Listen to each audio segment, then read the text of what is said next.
근종 환자가 오면 제일 중요하게 체크하는 게 뭐라고 생각하세요? 크기? 증상? 근종의 첫 번째 평가 기준은 위치라고 생각합니다.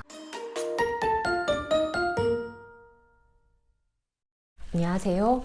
경희보건의원 정명주 원장입니다. 근종 환자가 오면 제일 중요하게 체크하는 게 뭐라고 생각하세요? 크기? 증상? 저는 근종의 첫 번째 평가 기준은 위치라고 생각합니다. 근종의 사이즈보다는 그 근종이 어디에 있느냐가 더 중요하다는 거죠. 7cm, 8cm 아니면 엄청 큰 14, 15cm의 근종이라도 자궁 밖에 있다면 배가 살짝 볼록하거나 소변을 자주 보거나 그런 생활에 불편함을 유발할지언정 생명을 위협하지는 않아요. 물론 아랫배가 볼록 튀어나온 그 모양새가 목숨보다도 중요할 수도 있고, 소변 때문에 자다가 또는 일하다가 수시로 화장실을 들락거리는 게 절대 가벼운 증상이라고 말하는 것은 아니에요. 근종 사이즈가 크면 정맥을 압박해서 하지 부종, 정맥류도 심하게 만들 수도 있고, 장을 누르면 가스가 많이 차거나 배변에 불편함이 유발되기도 하죠. 이런 불편함이 결코 가벼운 증상은 아니죠.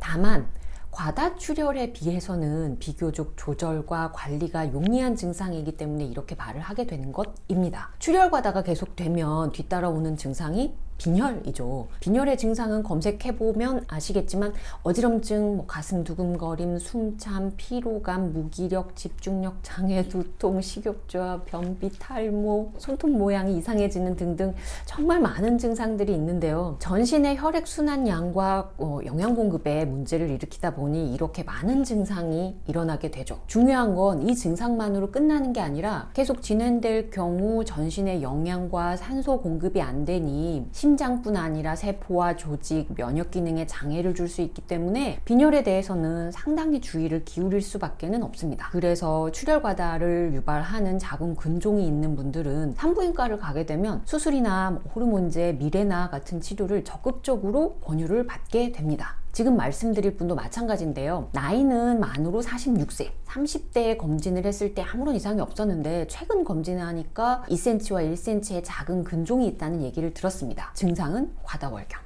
남들은 줄어든다는 월경량이 40대 초반부터 갑자기 늘어나기 시작했죠.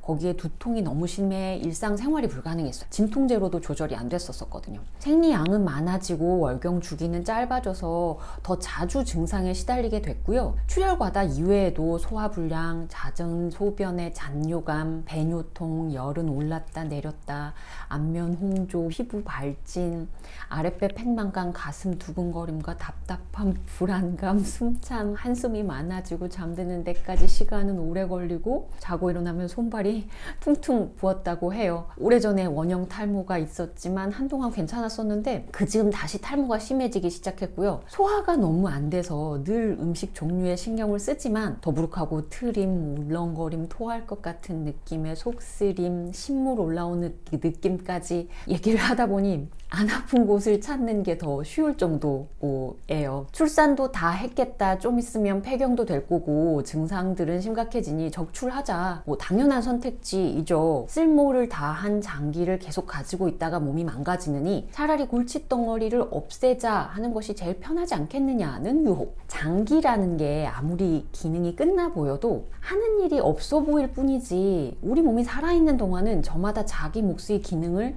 하는 것 이랍니다. 실제로 자궁 적출 후 증후군은 발생 빈도도 높고 증상 또한 아주 다양해요. 기능이 다한 장기라 하더라도 잘 관리하는 것이 우선이라고 말씀드릴 수밖에는 없습니다. 이분의 경우 출혈 과다가 발생하기 전에 문제가 될 만한 이슈가 있었어요. 소화, 수면, 순환장애 등 전반적인 몸 상태가 안 좋기는 했지만 그런 증상들이 정점을 찍게 된 외부적인 스트레스가 있었어요. 스트레스를 극심하게 받으면서 증상은 더 악화되고 출혈은 많아지기 시작했죠. 제가 감히 그 스트레스를 해결해 줄 수 있는 능력치는 1도 없는지라서 그저 몸이라도 편안하게 해주자라는 생각으로 근육부터 수면, 소화, 순환 기능 등을 개선시켜 줄 수 있는 처방을 선택했고, 바로 다음 달 월경에서 월경량이 한 60% 정도 줄었어요. 심했던 두통도 없이 생리기간을 지나갔고, 두 번째 월경에서는 월경량이 50% 이하로 줄어서 생리기간 동안 아무 증상 없이 지나갔습니다. 물론 지금도 신경 쓰면 소화는 좀 안 되고 가슴 두근거리면서 열감도 있고 잠을 좀 못 자기는 합니다만 그 정도 정도가 상당히 감소되었다고 해요. 월경 양상이 양호해서 이후에는 한약 복용도 줄여가면서 종료 단계를 밟아갔고, 이후 한약 치료가 끝나고도 증상은 개선된 상태를 유지하고 있습니다. 이분의 2cm짜리 근종의 사이즈가 줄었는지 궁금하실 것 같아요. 근종하면 일반적으로 사이즈부터 물어보니까 얼마나 줄였냐 하면 2mm 정도 줄었어요. 그 2mm의 변화로 출혈량이 줄은 것일까요? 아닙니다. 이분의 출혈 과다 증상은 근종 사이즈에 비례하는 것이 아니라 몸 상태 때문에 악화되었다고 판단을 했으니까요. 출혈 과다가 심했지만 정작 원인을 찾고 보니 문제는 근종의 크기가 아니라 좋지 않은 위치에 있었다는 것, 그리고 외부 스트레스 환경이나 본인의 몸 상태로 인해서 증상이 가중되었던 것입니다. 이분께 쓴 처방은 지혈제도 아니고 어혈을 빼는 약제도 아니었어요. 이 처방은 제가 수면장애나 우울증에 쓰기도 하고 어떤 분들의 만성 소화장애에 쓰기도 하거든요. 원인만 맞다면 생리불순, 부정출혈에도 다양하게 쓰는 처방이기도 해요. 즉 이분의 출혈량을 줄이고 증상을 개선시킬 수 있었던 이유도 바로